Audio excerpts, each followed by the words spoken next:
வணக்கம் நண்பர்களே.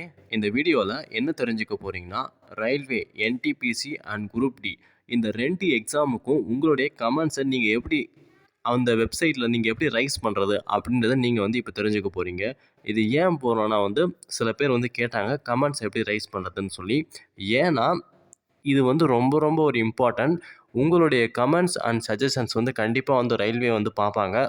என்ன சிபிடி 2 வேணுமா வேணாமா இதை மட்டும் தான் அவங்க கன்சிடர் பண்ணுவாங்க. குரூப் டிக்கு நான் சொல்கிறேன். ஏன்னா குரூப் டியில் என்டிபிசியோட ரிசல்ட் உங்களுக்கு சாட்டிஸ்ஃபைடாக இருக்கா இல்லையான்றது ஒன்று. ரெண்டாவது குரூப் டியோட சிபிடி 2 எக்ஸாம் பற்றின அவங்க கமெண்ட்ஸ் அங்கே கேட்குறாங்க. ஸோ இதுக்கு 2 இடத்துல இருக்குது பாருங்கள். இப்போ இந்த லிங்க்கை நீங்கள் கிளிக் பண்ண உடனே என்டிபிசிக்கான உங்களுடைய கமெண்ட்ஸை நீங்கள் ரைஸ் பண்ணலாம். இதே தான் குரூப் டி அந்த எக்ஸாம்ஸோட இன்ஃபர்மேஷன் வர இடத்துலையும் இங்கே பாருங்கள். இது குரூப் டிக்கு சம்மந்தமானது. ஸோ இதே இதுலேயும் அந்த லிங்க்கை இவங்க ஆக்டிவேட்டில் தான் வச்சுருக்காங்க. இது எப்போ வரைக்கும் ஆக்டிவேட்டில் இருக்கும்னா கம்மிங் 16th வரைக்கும் இருக்கும். February 16th வரைக்கும் இருக்கும். ஸோ அதுக்கான நோட்டிஃபிகேஷன் நீங்கள் கொடுத்துருக்காங்க. ஸோ அதையும் ஃபஸ்ட்டு பார்த்துடலாம்.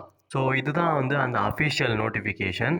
ஸோ உங்களுடைய கன்சர்ன்ஸ் அண்ட் சஜஷன்ஸை நீங்கள் எப்போருந்து எப்போ வரைக்கும் நீங்கள் ரிஜிஸ்டர் பண்ணலாம் அப்படின்னு அவங்க கொடுத்துருக்காங்க. கிளியராக கொடுத்துருக்காங்க பாருங்கள். இது 27th January வந்திருக்கு.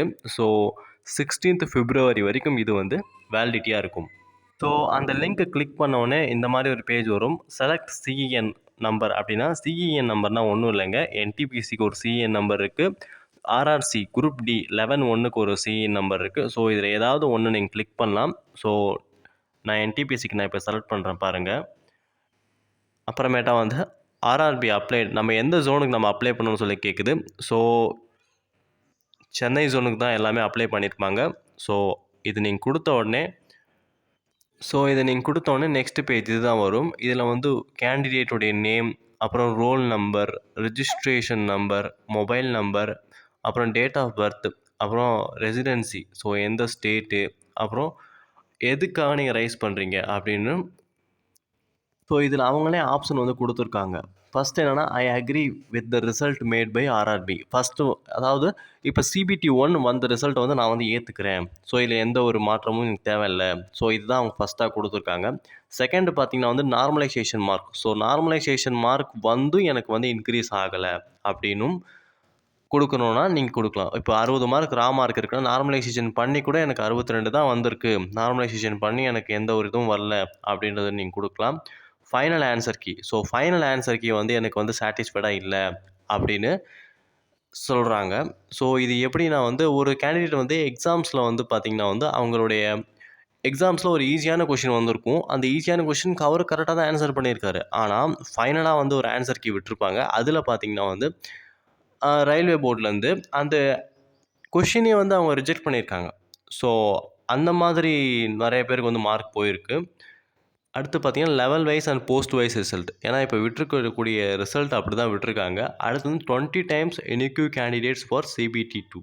ஸோ இதுதான் எல்லாமே எதிர்பார்க்குறாங்க. ஏன்னா இதுதான் சொல்லியிருந்தாங்க. ஒரு போஸ்டிங்க்கு 20 பேர் எடுக்கிறோம் அப்படின்னு சொல்லியிருந்தாங்க. பட் ஆனால் அது செய்யலை. இதுதான் ஒரு வருத்தமான ஒரு விஷயம். ஸோ இதுதான் அவங்க பண்ணணும். நெக்ஸ்ட்டு பார்த்தீங்கன்னா same candidate qualified for more then 1 level. So இது இருக்கிறதுக்கான வாய்ப்பு இல்லை.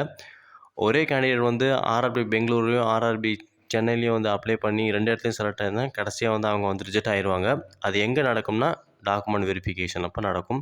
ஏன்னா அதில் கண்டிப்பாக ஆதார் நம்பர் போட்டால் எல்லாமே அவங்களுடைய டீட்டெயில்ஸ்லாம் வந்துடும். நெக்ஸ்ட்டு பார்த்தீங்கன்னா ஹை கட் ஆஃப். ஸோ 92லாம் கட் ஆஃபாக வச்சுருக்காங்க. ஸோ இது நம்ம எதுவும் பண்ண முடியாது. ஏன்னா அந்த அளவுக்கு நார்மலைசேஷன் அவங்களுடைய ஜோனில் அவங்களுடைய செட்டில் நார்மலைசேஷன் அந்த அளவுக்கு அவங்க ப்ளே பண்ணியிருக்கு. Next graduate having under behalf அப்படின்னா கிராஜுவேட் ஹேவிங் அன்டியூ பெனிஃபிட் அப்படின்னு கொடுத்துருக்காங்க. நெக்ஸ்ட் அதர்ஸ்னு கொடுத்துருக்காங்க. ஸோ இப்போ இதில் நமக்கு மெயினாக பார்த்தீங்கன்னா மேலே இருக்கிறது தான் நம்ம இங்கே சஜஷன்ஸாக கொடுக்க முடியும். ஸோ இதில் ஏதாவது ஒன்று கொடுத்து உங்களுடைய கமெண்ட்ஸை நீங்கள் இங்கே என்ட்ரு பண்ணலாம். ஸோ நீங்கள் என்ன சொல்ல நினைக்கிறீங்களோ அதை ரயில்வேக்கு நீங்கள் தாராளமாக சொல்லலாம். ஸோ இது பார்த்தீங்கன்னா என்டிபிசி சிபிடி 1 ரிசல்ட்டை பேஸ் பண்ணி இந்த கமெண்ட்ஸ்லாம் இருக்குது. இதே குரூப் டிக்கு இருக்குது. ஸோ குரூப் டியை நெக்ஸ்ட் வீடியோவில் பார்க்கலாம். இதில் நீங்கள் முதல்ல இந்த சஜஷன்ஸை நீங்கள் வந்து கொடுங்க. இதில் உங்களுக்கு என்ன தோணுதோ அதை நீங்கள் தாராளமாக கொடுக்கலாம். இதெல்லாம் கொடுத்தோன்னே இங்கே கீழே ஒரு கேப்சா கோட் இருக்குது. ஸோ இதை கொடுத்து நீங்கள் வந்து சப்மிட் பண்ணுங்கள். ஒரு சில பேருக்கு தோணும், மேலே ஏன் ரிஜிஸ்டர் நம்பர், நம்மளோட டேட் ஆஃப் பர்த், நம்மளோட எல்லாத்தையும் கேட்குறாங்களே அப்படின்னு சொல்லி தோணலாம். ஏன்னா வந்து எக்ஸாமுக்கு சம்மந்தப்பட்டவங்க மட்டும்தான் இதை பற்றி பேசணும். எக்ஸாமுக்கு சம்மந்தப்படாதவங்களும் இதை பற்றி கருத்துக்கள் தெரிவித்தாங்கன்னா அவங்களால வந்து கரெக்டாக வந்து ஒரு கால்குலேஷன் பண்ண முடியாது. ஸோ இத்தனை பேர் அப்ளை பண்ணியிருக்காங்க, இத்தனை பேர் அப்ளை பண்ணதில் இவ்வளோ பேர் வந்து எனக்கு இந்த CBT 1 ரிசல்ட்டில் வந்து சாட்டிஸ்ஃபைடு இல்லைன்னு சொல்கிறாங்கன்னா மறுபடியும் வந்து ரிவைஸ் தி ரிசல்ட்டை வந்து விடுறதுக்கு தான் அவங்க வந்து ட்ரை பண்ணுவாங்க. ஸோ இந்த டீட்டெயில்ஸ்லாம் கேட்கலன்னு வைங்களேன், கேண்டிடேட் நம்பர், ரோல் நம்பர்லாம் கேட்கலன்னு வைங்களேன், யார் வேணாலும் கமெண்ட்ஸ் பண்ணலாம். ஸோ இப்போ படிச்சுட்ருக்க ஒரு 10th ஸ்டூடெண்ட் கூட கமெண்ட் பண்ணலாம், ஒரு 11th ஸ்டூடெண்ட் கூட கமெண்ட் பண்ணலாம் அவனோட ஃப்யூச்சருக்காக. ஸோ எக்ஸாமுக்கு அப்ளை பண்ணவங்க மட்டும் எத்தனை பேர் கமெண்ட் பண்ணுறாங்கன்னு அவங்க பார்க்குறதுக்காக மட்டும்தான் இது எல்லாமே கேட்டிருக்காங்க. ஸோ இதெல்லாம் வச்சு செக் பண்ணுவாங்க நிஜமாலுமே அப்ளை பண்ணியிருக்காங்களான்ட்டு. மற்றபடி இதனால் எந்த ஒரு ப்ராப்ளம் வராது. கண்டிப்பாக நீங்கள் வந்து கமெண்ட் பண்ணலாம். வீடியோ பார்த்ததுக்கு ரொம்ப நன்றி. வீடியோ முடிச்சுக்கிறேன். எக்ஸாமுக்கு யாரும் ப்ரிப்பேர் ஆகாமல் இருக்காதீங்க. குரூப் டி எக்ஸாம் கண்டிப்பாக நடக்க போகுது. கொஞ்சம் தான் போஸ்ட்போன் ஆகும். கோவிடோட எண்ணிக்கை வந்து ரொம்ப ரொம்ப குறைஞ்சிட்டே வருது, உங்களுக்கே தெரியும். ஸோ எக்ஸாம்ஸ் இனிமே தள்ளி போகிறதுக்கு நோ சான்ஸ். ஏன்னா வந்து இனிமேல் அவங்க தள்ளி போட்டாங்கன்னா அவங்களால சமாளிக்க முடியாது. Coming February end or March 1 எதுலையாச்சும் ஒரு இடத்துல கண்டிப்பாக வந்து எக்ஸாம் நடக்கும். ஸ்டார்ட் பண்ணிடுவாங்க. இந்தியாவில் ஏதாவது ஒரு இடத்துல ஸ்டார்ட் பண்ணிடுவாங்க. அடுத்து தமிழ்நாட்டில் ஸ்டெப் பை ஸ்டெப்பாக நடந்துகிட்டே இருக்கும். ஸோ எக்ஸாம் ஸ்டார்ட் பண்ண அன்றைக்கே உங்களுக்கு எக்ஸாம் நடக்காது, உங்களுடைய ஸ்டார்ட் வரும்போது தான் எக்ஸாம் நடக்கும். ஸோ வீடியோ பார்த்ததுக்கு ரொம்ப நன்றி. இப்போ படிக்க ஆரம்பித்தா கூட பாஸ் பண்ணலாம். வீடியோ முடிச்சுக்கிறேன்.